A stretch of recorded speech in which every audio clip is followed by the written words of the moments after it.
Let me paint you a picture. Two friends, same college, same business idea, same amount of starting money. They even launch in the same month. 12 months later, one of them has shut down, gone back to a regular job, and lost everything they invested. The other one is growing, profitable, and building something real. Same idea, same starting point, completely different outcome. Why does this happen? Why do 9 out of 10 startups fail while that one survives and thrives? That is exactly what we are breaking down today. And by the end of this video, you will understand the real reasons startups die and what the ones that make it actually do differently. Let us get into it. First, let us talk about what most people think kills startups. Ask anyone why startups fail, and they will say the same things. Not enough money. Bad timing. Too much competition, bad luck.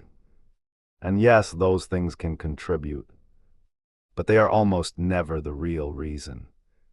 They are the symptoms, not the disease. The real reasons startups fail are quieter, less obvious, and far more dangerous because most founders never see them coming until it is already too late.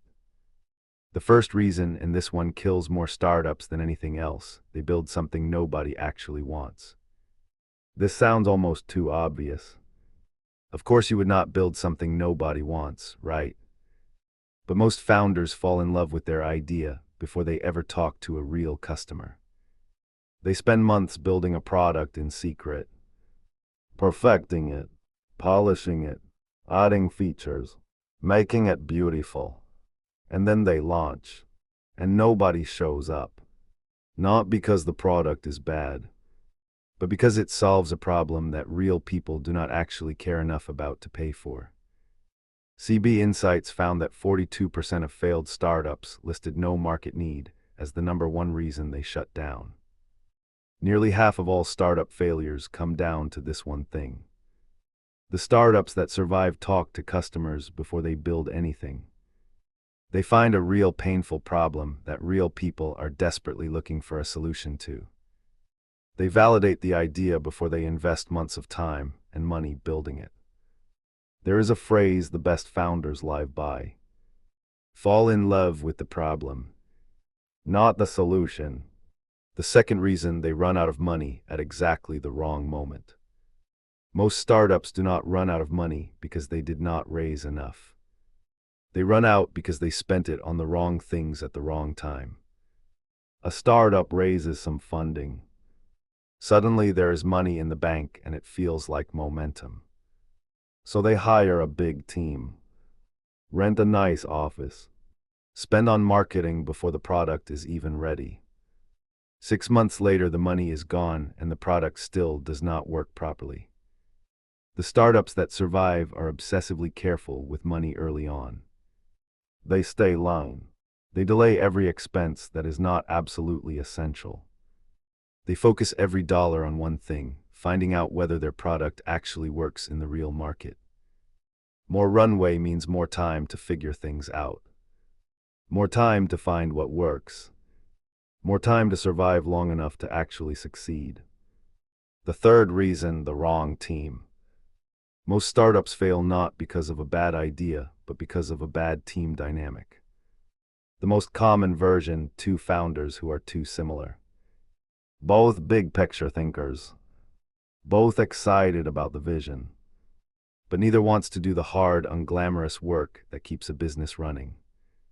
Nobody handles the finances. Nobody manages the details. Nobody deals with the problems. Or the opposite, two founders who are too different and end up in constant conflict. Unable to make decisions. Until the tension tears the whole thing apart. The startups that survive build teams with complementary skills and complementary personalities. Someone who builds, someone who sells, someone who runs the operation, and a level of trust between them that can survive the inevitable pressure every startup goes through. Paul Graham, founder of Y Combinator, which has backed Airbnb, Dropbox, and Reddit, says founder conflict is one of the top reasons startups die. He compares choosing a co-founder to choosing a spouse. Because when things get hard, and they always get hard, the team is the only thing standing between survival and shutdown. The fourth reason they try to grow too fast too soon. Growth feels like success. More users, more revenue, more press. It all feels like winning. But scaling before you have truly figured out your product and your market is one of the fastest ways to destroy a startup. If you scale a broken product, you just get more people experiencing a broken product. If you scale a business model that does not work, you just lose money faster. The startups that survive resist the pressure to grow before they are ready. They focus on a small group of customers first. They get those customers to absolutely love the product. They make sure the business model works at a small scale before expanding.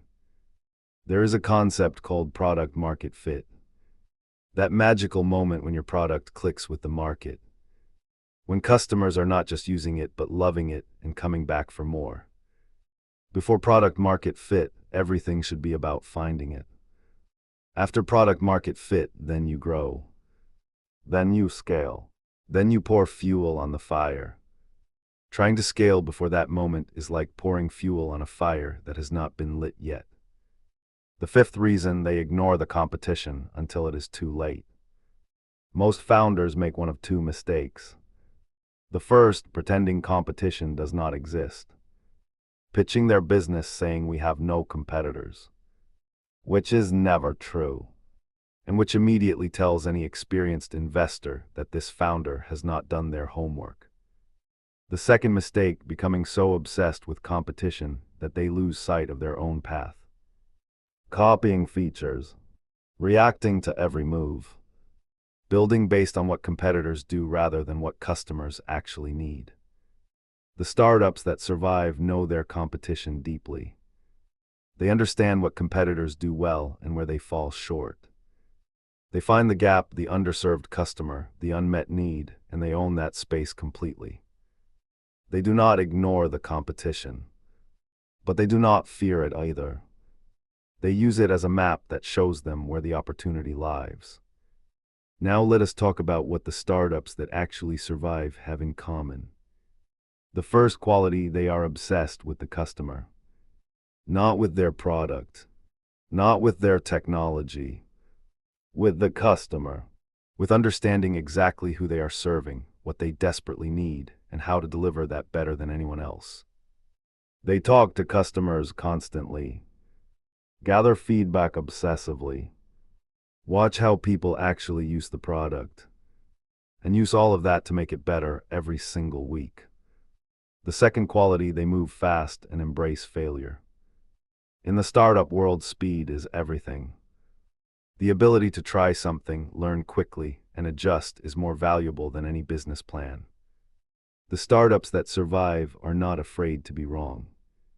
They launch before they feel ready. They put imperfect products in front of real customers because real feedback is worth more than months of internal planning. Fail fast, learn fast, improve fast, repeat until you find what works. The third quality, they have a crystal clear why. Not just what they do, why they do it. The most successful startups are built around a mission that goes beyond making money. A genuine belief that they are solving something that matters. This attracts the right people. The best employees and investors do not just want a return. They want to be part of something meaningful. And it keeps founders going when things get hard. There will be moments in every startup journey where quitting feels like the rational decision. The founders who push through are not chasing money. They believe so deeply in what they are building that stopping does not feel like an option. So let us bring it all together. Most startups fail because they build something nobody wants. They run out of money spending it on the wrong things. They have team problems they never address. They try to grow before they are ready. And they either ignore competition or become paralyzed by it. The ones that survive do the opposite. They fall in love with the problem. Stay line. Build great teams. Find product market fit before scaling. And know their competition well enough to find the gap and own it. But above all, they are obsessed with the customer. They move fast and embrace failure. And they are driven by a mission bigger than the product and bigger than the money. Building a startup is one of the hardest things a person can do. The odds are genuinely against you. But the people who succeed are not superhuman. They are not luckier or smarter than the ones who fail. They just understood the game better, avoided the traps, and kept going long enough and smart enough to find what worked. Now you understand the game too. If this helped you, hit the like button and subscribe. Drop a comment and tell me what business or money topic you want me to break down next. See you in the next one.